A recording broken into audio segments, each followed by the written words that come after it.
Natural Habitat Adventures is pleased to be bringing you this online presentation today, Wolves in the Wild, Adventures in Yellowstone. And we're joined today by Jared Baeker. And Jared has a degree in wildlife biology from University of Montana in Missoula and extensive field research experience studying wildlife populations in western North America. And he's an expert on the wildlands of the Yellowstone ecosystem. Jared is an avid outdoorsman and has worked as a naturalist in Yellowstone for over a decade. His focus on predator-prey interactions have given him great insight into the behavior of Yellowstone wolves. And he's been guiding for Natural Habitat Wolf Adventures since 2003, so 10 years that he's been at it with Natural Habitat Adventures. So welcome, Jared. Well, thanks for having me. Am I ready to go? You are. I'm going to turn it over to you now. Okay. Well, thank you, everybody, for joining my presentation today, for taking interest in Natural Habitat Adventures, interest in wildlife in the greater Yellowstone region, and particularly wolves. As I go along today, I'm going to do a nice presentation about the programs that we lead in the greater Yellowstone area, and please feel free to send questions in, and at the end we will have some time to do some question and answer. So as Lee mentioned, I've had the wonderful fortune of leading programs for Natural Habitat Adventures here in Yellowstone and a few other locations over the last decade. And I'm proud to call my home the greater Yellowstone ecosystem. It's one of the most beautiful places I've ever been.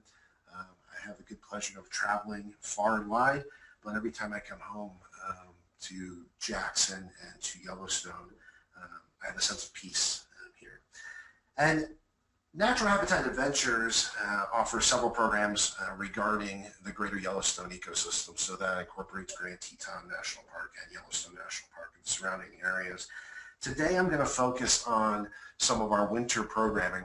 Some of you may have joined a webinar that I've held before regarding a variety of programs in Yellowstone, summer and winter, but today we're really going to focus on the winter programs, our Ultimate Wolf and Wildlife Safari, but primarily our Wolf Quest program.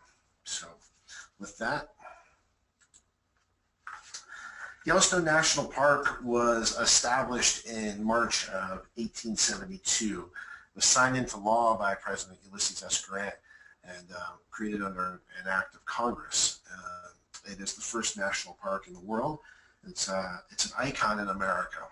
It's a place of wildness. It's a place of untamed beauty. And it's absolutely enormous. This image here is of the Roosevelt Arch that was dedicated in the early 1900s. And as you can see at the top of the banner across the Roosevelt Arch is a classic statement. When Yellowstone was created, it was created to protect the geologic resources of the national park. And it was also established as a pleasuring ground for the general public, a place for people to come and benefit and enjoy. Now, benefiting and enjoying is different for many different people. Some people may be the passion of pursuing wildlife, others it may be watching geysers. It's a really unique scenario that we have here. But Yellowstone National Park is an amazing place. It's roughly 2.2 million acres in size, or roughly 3,400 square miles. And it's a place of dramatic beauty, stunning mountain landscapes, wide open valleys, thick lodgepole pine forests in the interior portion of Yellowstone National Park.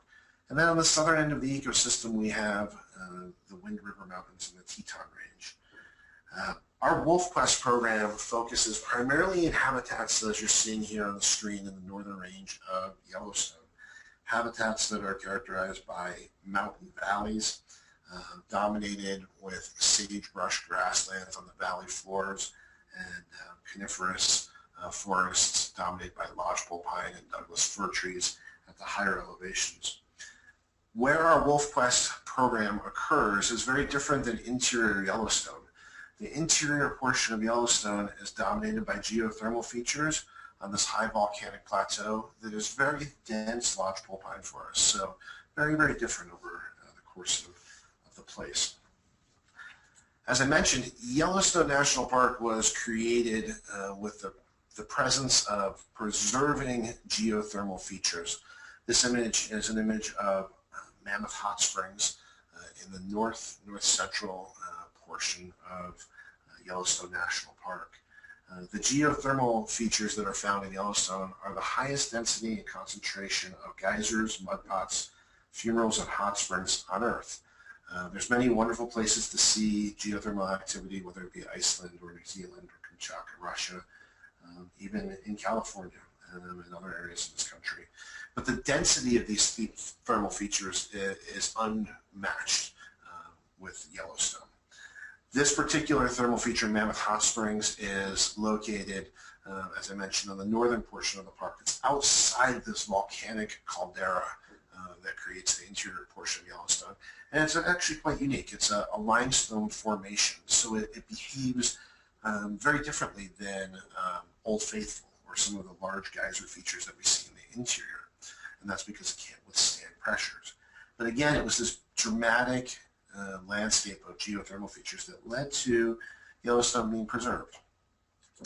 Now, winter is a time of year in Yellowstone that really dominates. Depending upon the year, winter may be 7 to 8 months in duration.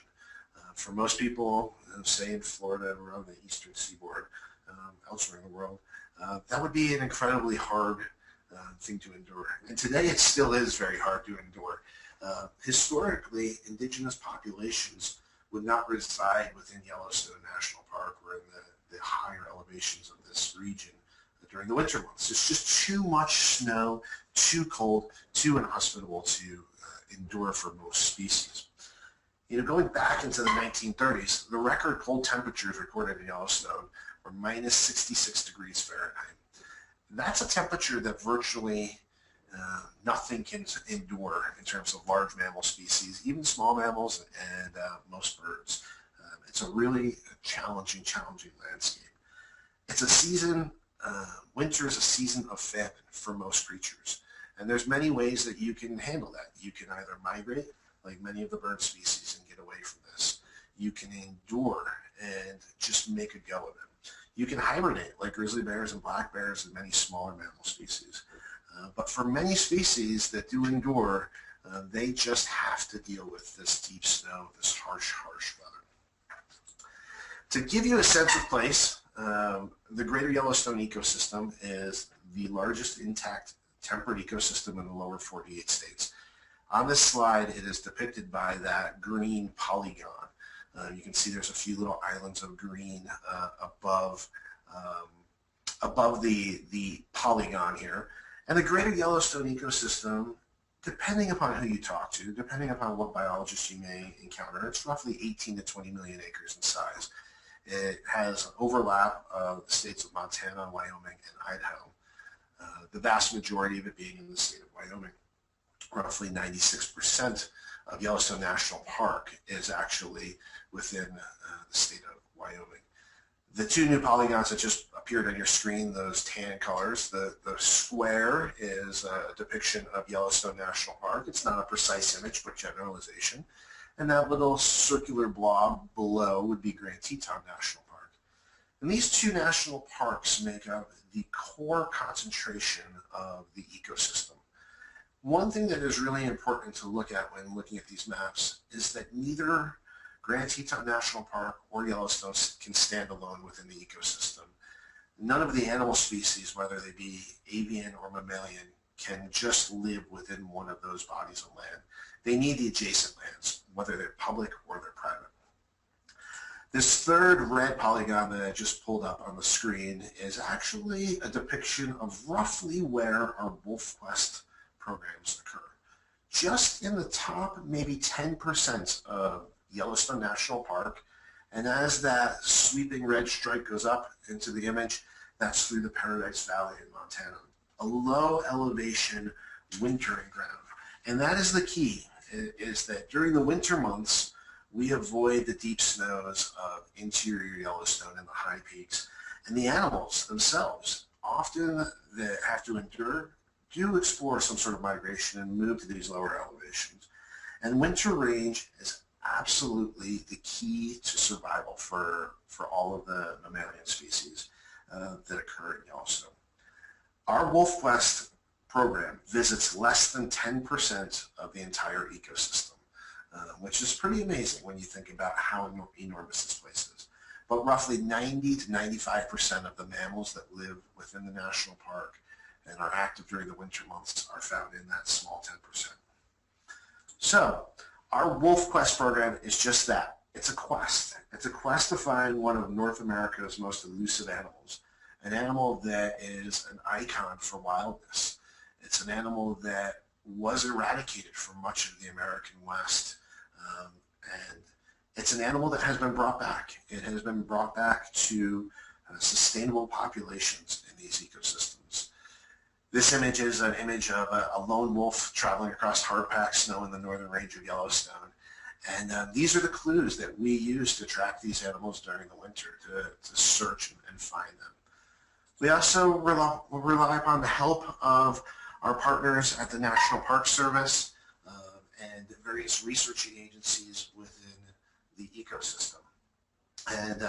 And this image is of a fellow, Rick McIntyre, who, for those who have been to Yellowstone, have probably encountered. He is one of Yellowstone's lead wolf researchers. He has been in the field for well over a decade, almost every single day of the year, surrounded by fellow natural habitat travelers and two of our guides, Paul Brown and Scott Larson, in the background. And we use the aid of radio telemetry. Wolves, being an iconic species, are heavily studied. For mammals in North America, they have become probably one of the most heavily studied species. And there's no better place than Yellowstone in the world to see these animals and to see the drama of their lives unfold.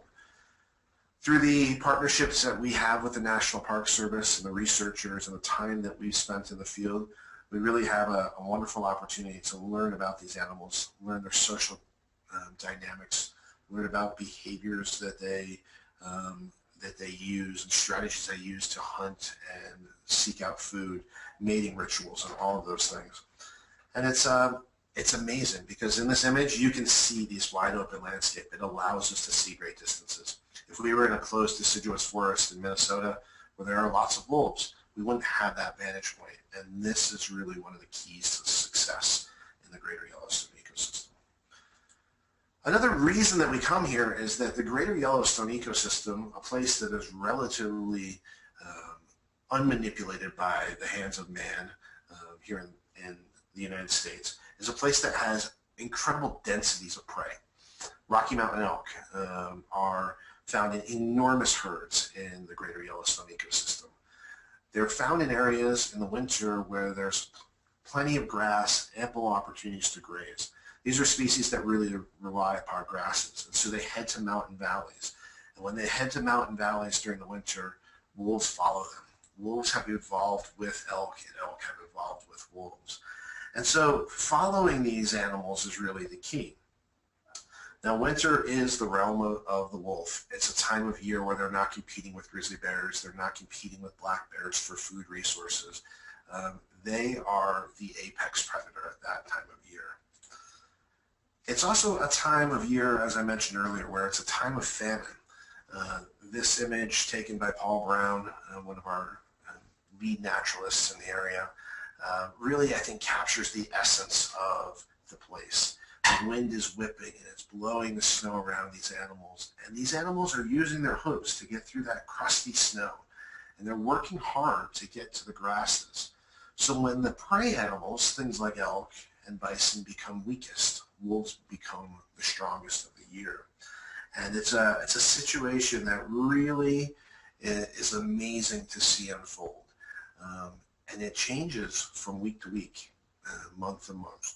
And in the late winter when we're leading these programs, it's truly the time of year that wolves come into their own.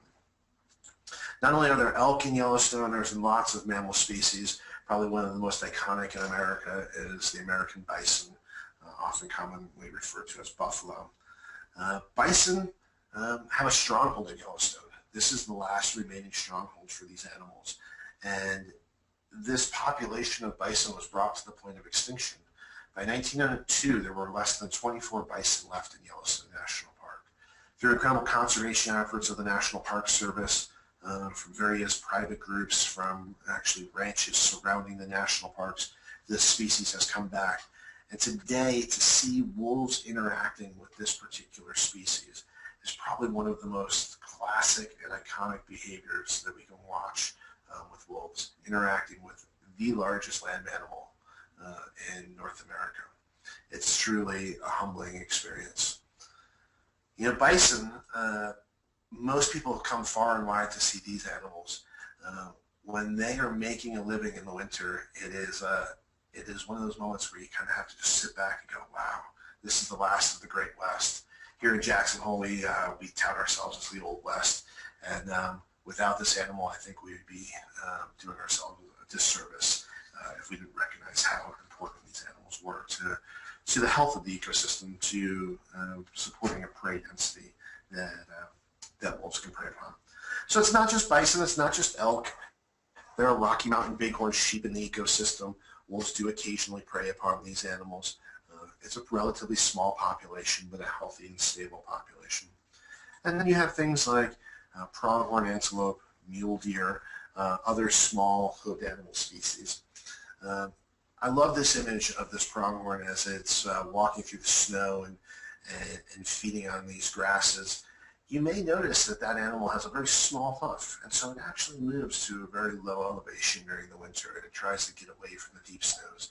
It's a strategy that this animal has employed for millions of years, is move away from snow. And unfortunately, due to human encroachment, they can't move too far, and so they do remain in the ecosystem. But the prey density of bison, elk, pronghorn, mule deer, moose, all of these species allow this top dog, the gray wolf, to exist in this ecosystem. Wolves were brought back into the greater Yellowstone ecosystem amongst an enormous amount of controversy, and that controversy still exists today. We began to bring wolves back into the ecosystem in the winters of 1995 and 1996. Now, some people talk about wolves naturally recolonizing the greater Yellowstone area, and there were some documented cases of wolves dispersing out of Canada, coming down the spine of the Rocky Mountains and through Yellowstone. But due to the Endangered Species Act and some biologists that really believed in restoration of this population, these animals were actually trapped in Canada from populations that preyed upon elk, and they were brought to Yellowstone. And they were kept in acclimation pens. They were kept actually in these fenced-in enclosures for a period of time to get used to the sights and the smells and the sounds of Yellowstone. And then they were released to the wild. And that is one of the greatest success stories in modern biology, in modern management of wildlife and wild places. To me, there are few sounds in the wild that trigger so much emotion and so much passion. The sound of a wolf howling by itself sitting up on a rock is something that, as I sit here, I can kind of get goosebumps thinking about. It's the sound of wildness in its most raw and basic elements. But it's also the sound of success. It's the sound that we've done something well, and we've done something that the rest of the world can be proud of and can model for conservation of other large carnivores. Wolves do cause problems for some people, but they're not bad all of the time. As I scroll forward through the slides here, we're going to talk about different behaviors and different ways that we go about watching wolves. This is an image that was taken by Paul Brown on a wolf quest last March. You can see the snow is beginning to recede out of the lower elevations of northern Yellowstone. Those bison in the distance have their thick winter coats, and they're starting to look forward to the signs of summer. Well, summer may still be several months away in this image, but I love the fact of the image of this wolf is surveying its land. And that's exactly what we do as people and visitors to Yellowstone. We survey the land. We look for clues. We monitor, we watch, and we listen for signals that there may be wolves around. We do exactly what these elk are doing. If you notice in this image, 6 out of the 7 elk have their heads up. They're alert. They're paying attention to their surroundings. And we as visitors to Yellowstone do the same thing. As a guide, I may be looking one direction. As a visitor, you may be looking another direction. And then we talk about it. We say, what are we seeing? Are we seeing signs that bring us to other animals? And this image was actually taken by Eric Brock when there were wolves in the distance, and these elk were paying attention to what was happening. A thing that I think is absolutely amazing. We look at the prey animals. We look at elk. We also look for bald eagles. Eagles may be a sign that there's a carcass nearby. We look for ravens. Ravens are often referred to as the wolf bird, and they're a species that truly follows the wolf. They follow them for a food resource. Ravens become social around carcasses that wolves have made. When they make a kill, ravens will visit it within a matter of minutes. And so we use these clues to bring us in to places where we may experience a diversity of opportunities. We may see wolves traveling as a pack on a white ridge out in the Lamar Valley. We may see wolves several miles away through spotting scopes. Sometimes we're fortunate to see them close. Often when we encounter wolves, they're simply sleeping. They're kind of like the lazy carnivores of Africa, the big cats. More often than not, they spend time resting and conserving energy than they do expending energy. But they do. They get up and move. They travel. And the winter months, it's the time of the breeding season. We may be fortunate to catch a dispersing wolf, a subordinate wolf in a pack, leaving its pack to go seek out a mate. It's one of the reasons we hear so much howling during the winter months is that call to each other, searching out that desire to breed and become an established, dominant male or female in a pack. So seeing wolves travel as a lone dispersing animal is not uncommon, but it takes time and it takes patience to find those guys when they're out there. Occasionally, we're fortunate enough to see something so close as a wolf on a carcass and seeing its yellow eyes peering back on us. That's not a normal circumstance, but it does happen, and it happens when you give yourself time and you put yourself in the best locations, and sometimes luck is just simply on our side. The right weather conditions can really dictate things. As we get into later winter, after the deep snows of January and February fall in the valleys and the mountains, we start to get some freezing and thawing cycles that happen. When that happens, it creates a crust on the snow layer. Well, that crust in the snow layer allows that wolf to stay on top of the snow, but the sharp hooves of a bison or an elk come crashing through the snow, and it allows that wolf the upper hand to be able to make a kill. So sometimes weather plays a factor. Sometimes luck does. It's just a matter of you never know what's going to happen. It's a wild place, and that's the beauty of it. More often than not, we get images like this. As I mentioned, wolves spend a lot of time sleeping.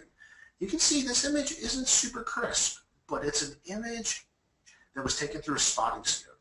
And it was an image of these wolves lounging around. This is the canyon pack of wolves in Yellowstone. And they had just been spending the day sleeping in the snow.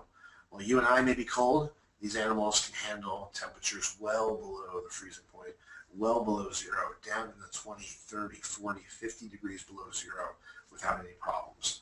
And so these are the kinds of images that we look for when we're searching.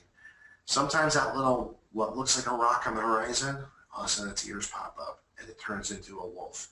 And then that sleeping wolf raises its head and it begins to howl. And that howling brings other animals to the foreground. And that's the kind of thing that we allow ourselves to experience when we're in Yellowstone. You know, winter is a challenging time in Yellowstone. As I mentioned earlier, it's not a place that most people seek out as a destination for a nice warm vacation. It's cold, it's snowing. While we're on natural habitat programs, we do lots of things to try to make these experiences really incredible and comfortable. We provide our guests with big down parkas and big winter boots to stay warm. We have customized safari-style vehicles that these roof hatches open to pop up. I love this image because one guest is looking off to the left and photographing something while the person in the passenger seat is photographing this coyote in the road. We never really know what to expect, and that is the beauty. That is the beauty of natural history travel. There's a chance that the unknown is out there, that something unique might happen. And I love that. But it is a challenge. It does pose challenges for even the hardiest. You could be with me out in the field. You could be with my colleagues, Paul and Sean and Eric. And at some point, we're all going to be cold. And it's okay. I love it. You know, besides wolves and coyotes, there's lots of things to witness. We have golden eagles that come into the valleys during the winter months to feed on carcasses, just like the bald eagles, just like the ravens and the coyotes do. You know, we've actually had golden eagles that have arrived in Yellowstone in the winter months that summer in Denali National Park up in Alaska. An amazing migration. Well, conditions are just that much better in Yellowstone during the winter to say, I'm going to leave Alaska and I'm going to come down to the lower 48 states. And it's just unbelievable. So every season we see shifts. By spending more time in the park, this is our most intensive trip in terms of focusing on the northern portion of Yellowstone. We have the time to practice different photograph techniques. We have the time to try to get an image of a bald eagle flying in a blurred background. Maybe it's a herd of bison running. But it allows us the time to really enjoy the place and not feel rushed. We do the least amount of travel in this program compared to all of our Yellowstone programming, and the most amount of time watching wildlife. We also allow ourselves the opportunity to get out and stretch our legs. While we do utilize vehicles to travel through northern Yellowstone, we also provide the opportunity to strap on a pair of snowshoes and traipse off into an aspen forest or out to, you know, another location. Maybe it's an old carcass site in the Lamar Valley. Here are a few guests that have found a big old bull elk skull. Now, I can't tell you from looking at this picture that this is a bull elk that died at the hands of a wolf or a grizzly bear or just of old age. But it's unique. It's an opportunity to get out and kind of play CSI Yellowstone and search for clues. This is actually the Rose Creek drainage in the background of this photo, and one of the original acclimation sites where the wolves were kept before being released into the wild. It's just over that ridge in the background. On our snowshoe walks, we may have the opportunity to come out to an old wolf den. We'll never disturb an active wolf den, but we will have the opportunity to visit a wolf den that is no longer being utilized. This is Paul Brown. Some people on the webinar may have traveled with Paul Brown here in Yellowstone or up in Churchill. Paul is climbing out of an abandoned wolf den here, but it's a really unique place to go and an opportunity to see the beginnings of potentially a future pack, and that's a really unique thing. Not everybody's going to want to climb into a wolf den, but some may. Besides wolves and big, large, charismatic mammals, there's plenty of other things. There's Clark's nutcrackers. There's gray jays to be seen. We have some really unique and wonderful opportunities on this program. Opportunities that most people would just kind of pass by and not take a moment to notice.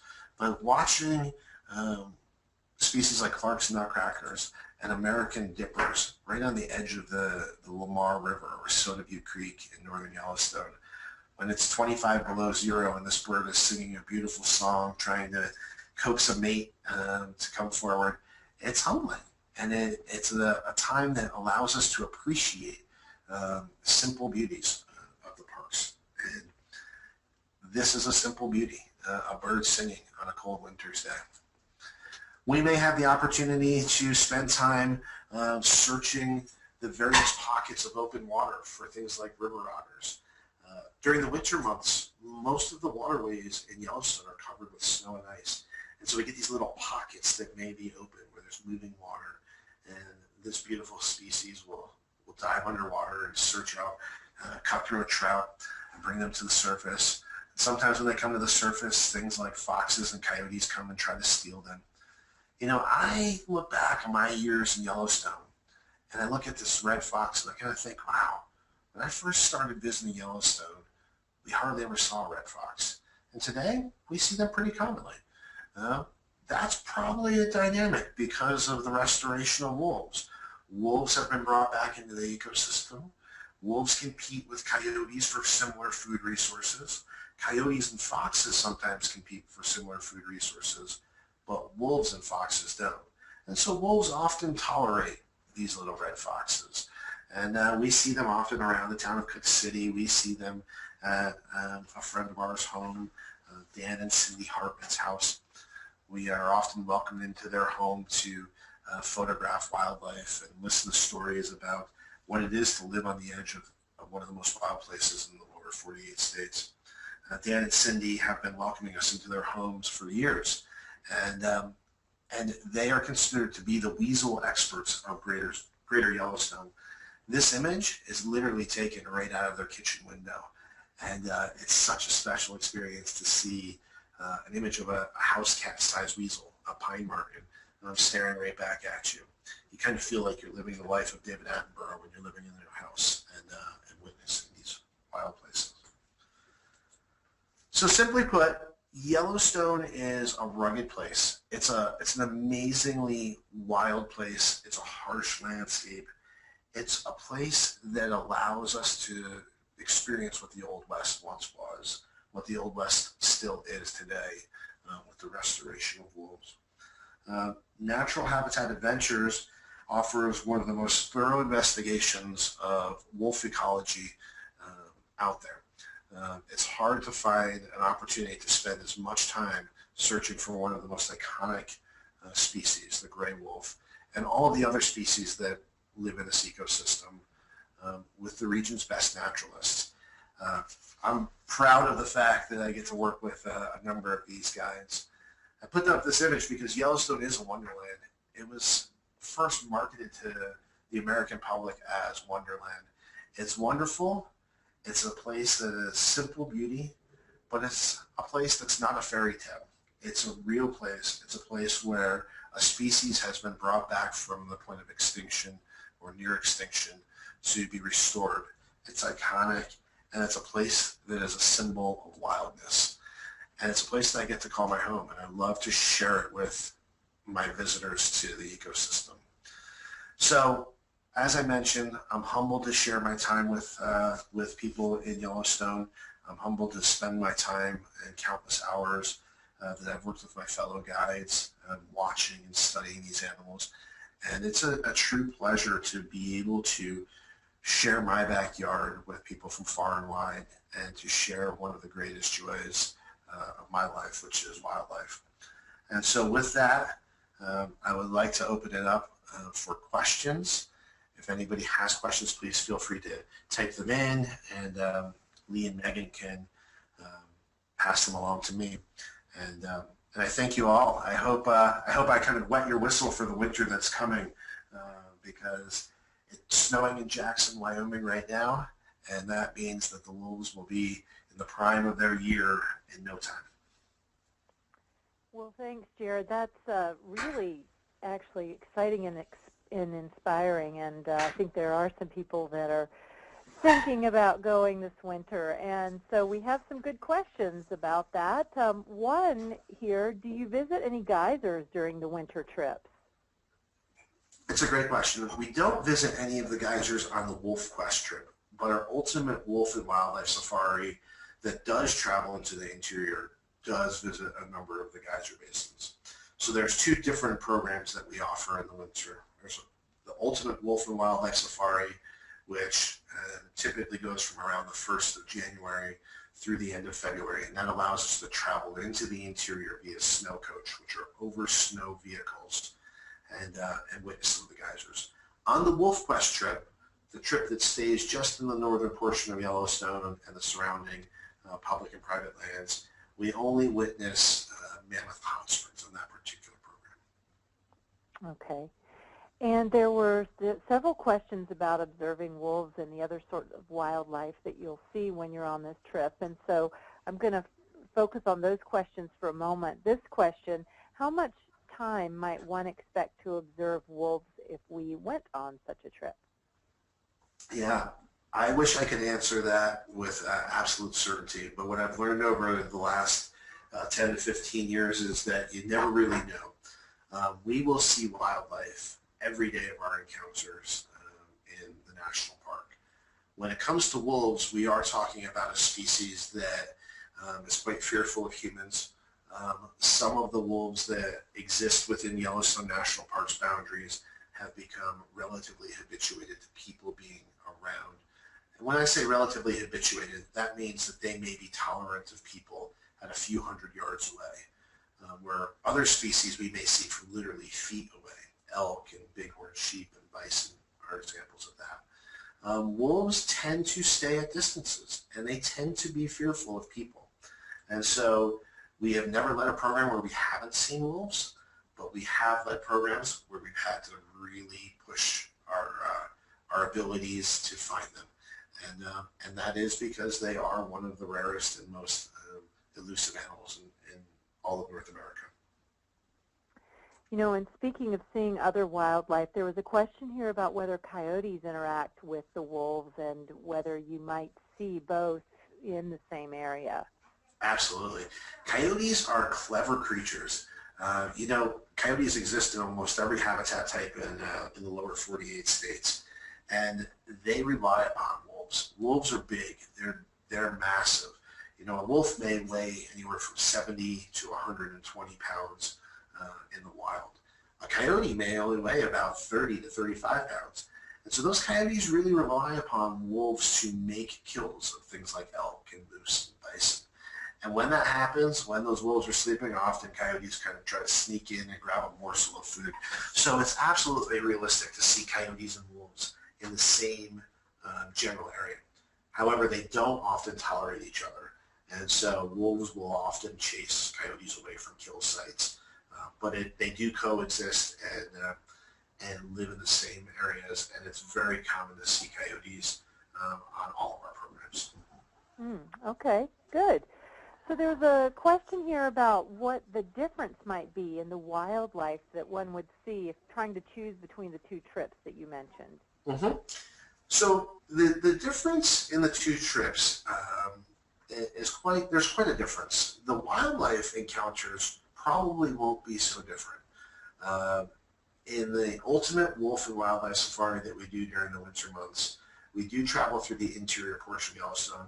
As I mentioned, it's high volcanic plateau with a lot of snow. In the interior portion of Yellowstone, we do not see as many large mammal species. We see bison that reside around the geyser basins. As we climb out of Yellowstone into the south, into Grand Teton National Park in Jackson Hole, Wyoming, we then start to see large herds of elk again. And we do travel onto the National Elk Refuge, where we have one of the largest concentrations of elk found anywhere in the lower 48 states. So the difference in species is not dramatic.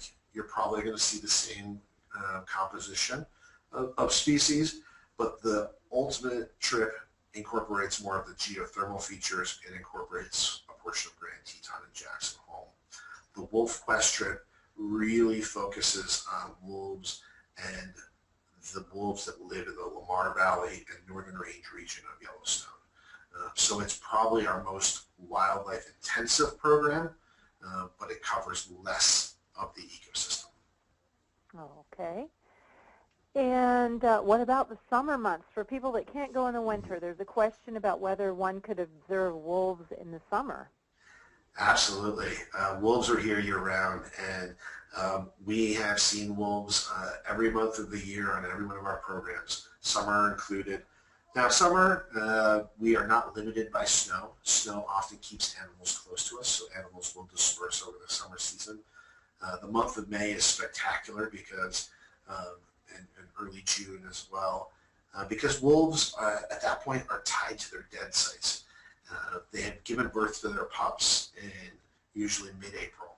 And when those pups are tied to the den, the adults stick around and they care for them.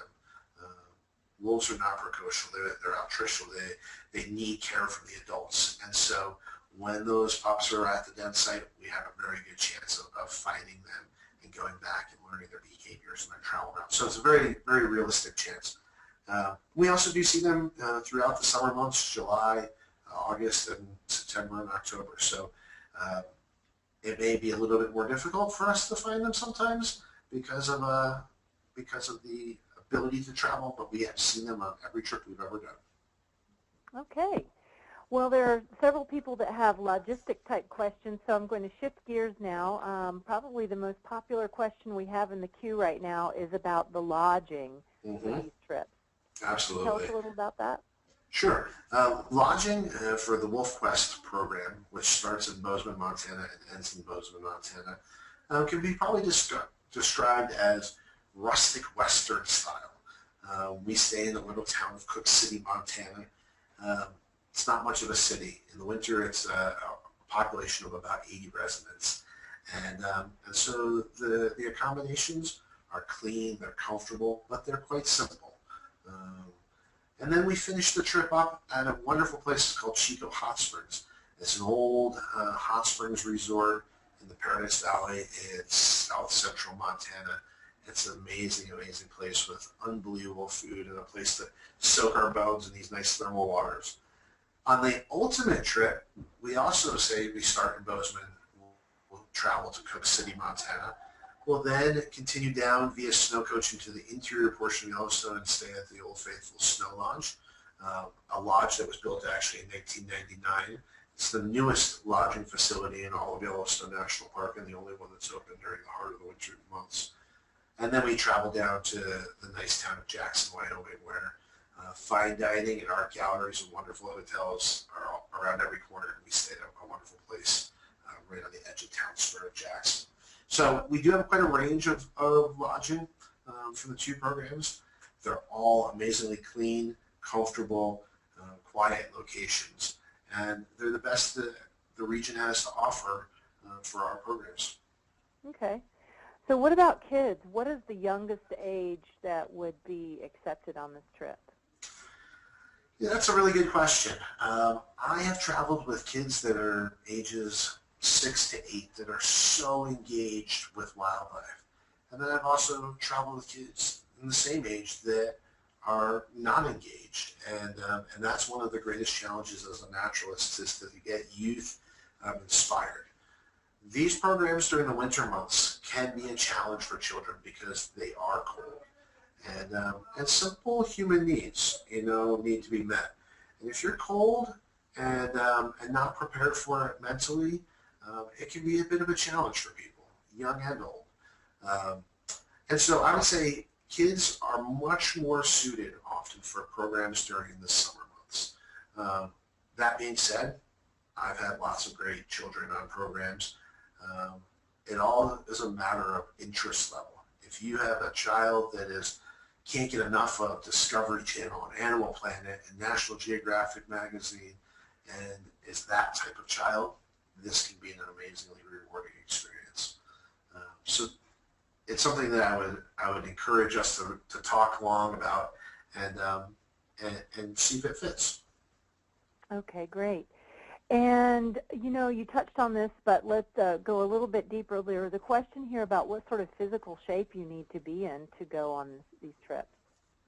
Yeah, you need to be mentally prepared that your body is going to be challenged with probably some cold. And that's okay. As I mentioned in the slideshow, we provide these enormous down parkas and big winter snow boots. Those are things that most people don't want to travel with and most people actually don't even own. And we provide those to give you comfort. You don't have to be the most physically fit person. You do have to be aware that you're playing in a place that is covered in snow. And anywhere there's snow, there's ice. And so taking your time, using your fellow travelers and your guides to step in and out of vehicles and be cautious. Using walking sticks can be really great. Even going on a short snowshoe hike, most people are comfortable doing it. Not everybody will want to do that, and options will be available for people to enjoy short walks, a little bit longer walks, and even the opportunity to just stay back and remain as a vehicle-based program. Often our programs are led by 2 guides simultaneously, all as a collective group, and that allows us the opportunity to really cater to each person's needs and desires. So fitness is great, but it's not the driving factor behind the program. Okay. And what about group size? What's the largest group that you would take at once? Sure. The largest group we've ever taken out at a time is 14 travelers with 2 guides. And that would be the largest that we would ever take out. Okay. A little bit about a question about cameras and equipment that you might want to take. So if someone wanted to, say, rent a long lens, what do you suggest? What size should they be looking at? Yeah, well, capturing images of wolves, so the image that's on the screen right now is an image of the canyon pack. And this is a shot of wolves that was out in the middle of the Hayden Valley on a winter photo trip. And this is quite a distant shot. This is probably taken, I can't remember, but probably with a 600 millimeter lens. So as guides, almost all of us carry 1 to 400 millimeter zoom lenses. That's kind of our multiple use lens. But people do rent some larger lenses, and on our photo trips in particular, people have brought 600 lenses. That's a big lens. It's a lot to carry around. It's a lot to handle. But wolf images are often distant. So you can see this image isn't super crisp, but it's a classic image of wolves in the wild. And if I were to walk away from every trip with this type of image, I'd be very proud of myself as a photographer and as a naturalist. Often we're watching wolves, particularly from and through spotting scopes. And so for those images, we often use little point-and-shoot cameras, kind of Nikon, Canon, ELF type of cameras that we can actually put up to the spotting scope and take our images through the spotting scope. Now, when it comes to bison and elk and bighorn sheep, we are probably going to be plenty fine with a 1 to 400 zoom lens for all of those particular species. So we have some people that are really interested in a more intensive photo type experience. Are any of these trips designated as photography trips? There are a few programs that are photography focused trips and really geared towards the photographer.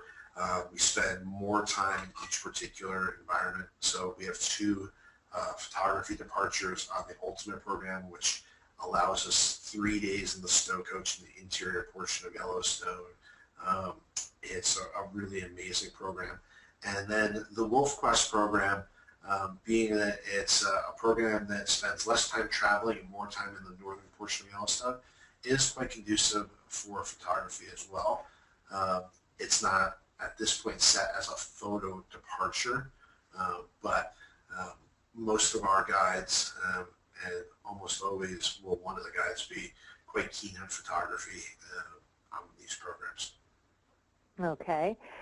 Thinking of other opportunities and activities on this type of trip, is there an opportunity to ride or drive on a snowmobile?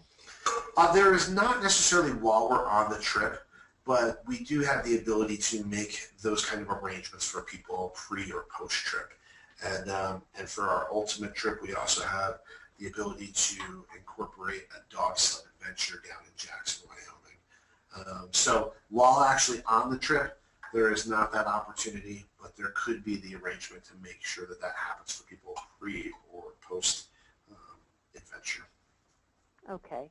All right. Well, here's a question we talked about. We anticipated this question might come in. We talked about it before we even got started today, and it's about the government shutdown and how that might be affecting trips now and if it continues on into the winter.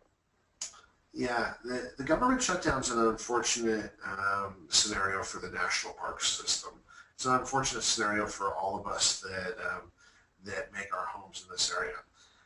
It will be very interesting to see what actually comes of this over the next couple of months. We've been hoping for a quick resolution. Currently, Yellowstone and Grand Teton National Park are fully shut down and gated to the public. So we are not providing any programs in the park at this exact time. They literally have barriers across the road. We hope that there's a resolution and that there's an appropriations bill that will allow us to be able to go enjoy these places again. So a lot of us at this point really don't know what the government shutdown is going to do for programs this winter. we are still making our plans full steam ahead, and we plan on offering every program that we have published dates for and announced. We're just keeping our fingers crossed at this point. Okay, thanks. Another question that we thought we might see is about wolf trophy hunting and trapping and just hunting in general, and how that might be affecting the wolf populations. Yeah, this is a question that obviously is pretty close to my heart. I feel very fortunate that I have been able to spend the last 15 years watching these animals in the wild, and really watching them with very little human pressure. Today that has changed. Wolves are legally hunted in the states of Montana, Idaho, and Wyoming. That was an agreement that was to be understood when wolves were being brought back into the ecosystem. It definitely has changed the dynamics of some of the packs that we have become most intimate with over the last couple of years. And a year ago, in late October and November, probably one of the most famous wolves in Yellowstone was legally harvested by a hunter outside of the park. And one thing I alluded to earlier is that none of these animals stay exclusively within the national parks where they're protected. They do move in and out of the park boundaries. That's elk, and that's wolves and grizzly bears. And so it is something that has influenced the wolf population. And I also mentioned that wolves by nature are fearful of humans. And so that does sometimes have the ability to make it a little bit more challenging for us. And there is a legal hunt going on surrounding Yellowstone National Park as we speak today. Okay, very good. We just have a few more questions, and so there was a question here about moose population, and the attendee noted that they'd read that the moose populations were in rapid decline due to apparent climate change, and I was wondering if you had any comments about this. Yeah, moose are an animal that we see very commonly in Grand Teton National Park and in Jackson Hole. They're not an animal that we see very commonly in the interior portion of Yellowstone. Back in 1988, we had the large fires of 1988 in Yellowstone National Park, and roughly a third of the national park had some sort of effect of fires.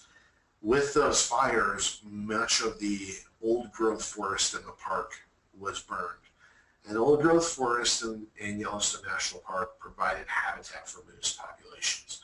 So within Yellowstone National Park, the moose population has declined. It's the one ungulate species that has declined.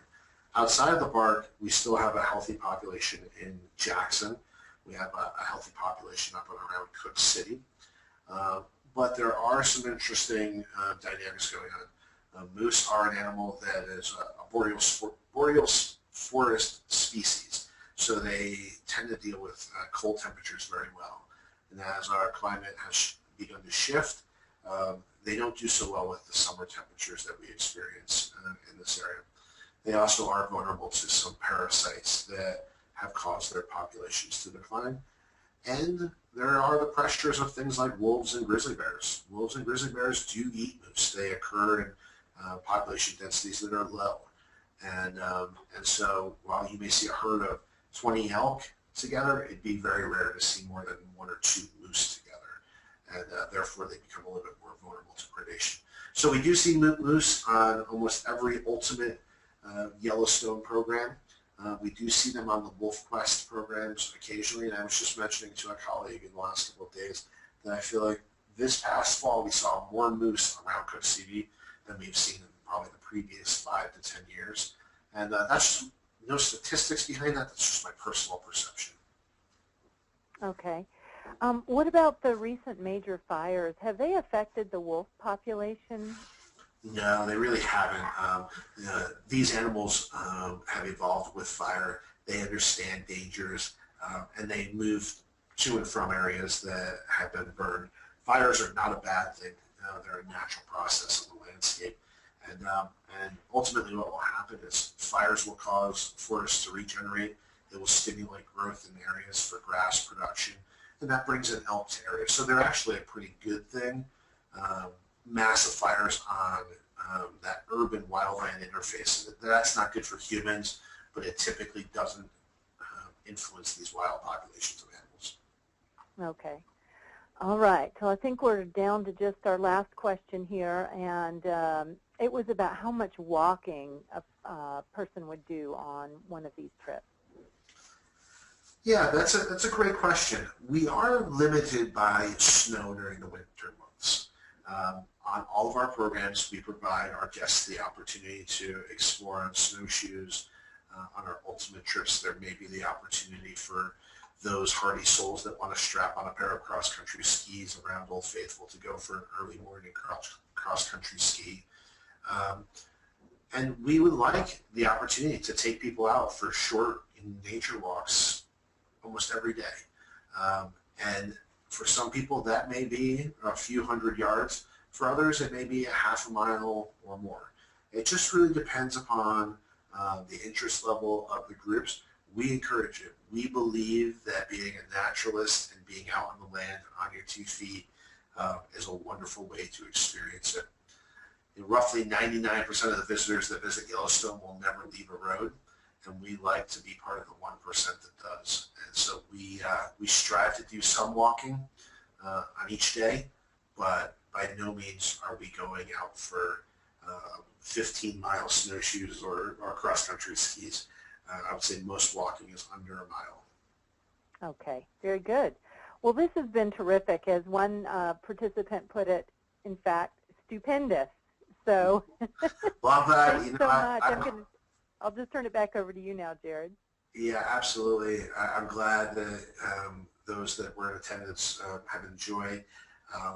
It's wonderful to see these images on a screen, but there's nothing like experiencing it in a personal face-to-face encounter. And so I really thank everybody for joining today and taking an interest in the natural world. It's important. It's, I think, important for all of us to have this opportunity to experience it.